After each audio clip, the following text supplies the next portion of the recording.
verdi. Elek bizi kıya kıya karadı. Hak tüyünün yakan odun neyleyin. Aşkabadın bağı ören vurdu. Şol bakırda tüyü odu verdi.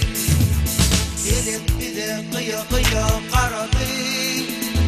Hak tüyünün yakan odun neyleyin. Taşından senden çıkan var mıdır? Söymen söyülmen geçin var mıdır? Hatan olsa ötüm ey dost yarlarım. Hak söyünüm yatan odun neyleyin. Taşından senden çıkan var mıdır? Söymen söyülmen geçin var mıdır? Hatan olsa ötüm ey dost yarlarım. Hak söyünüm yakan odun neyleyin.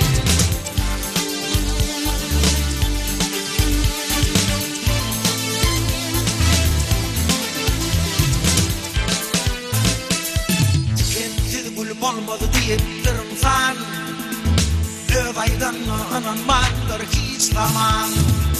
Göz bilen görmedik kulağı deşir. Hak söyünüm yakan odu açaçan. Dikensiz gül bolmadı deyip durumsan, Övaydan ananmandır hiç zaman. Göz bilen görmedik kulağı deşir. Hak tüyünün yakan odu açaçan. Işık taşından senden çıkan var mıdır? Söymen söyülmen geçin var mıdır? Hatam olsa ötüm ey dost yarlarım. Hak yakan odun neyleyin. Aşka taşından senden çıkan var mıdır? Söymen söyülmen geçin var mıdır? Hatam olsa ötüm ey dost yarlarım. Hak suyunum yakan odun neyleyin.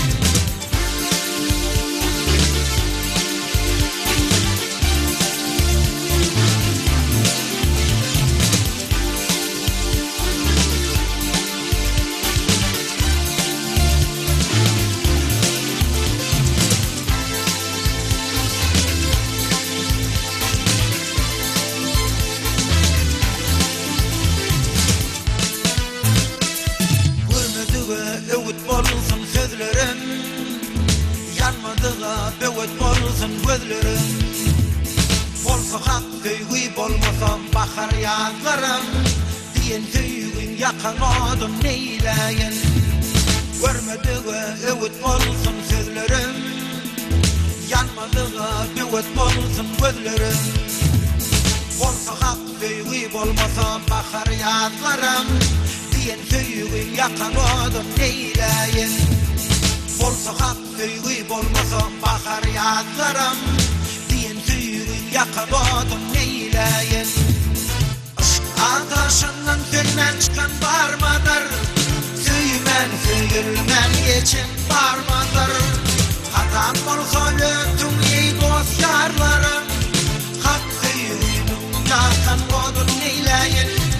Aşk ateşinden senden çıkan var mıdır?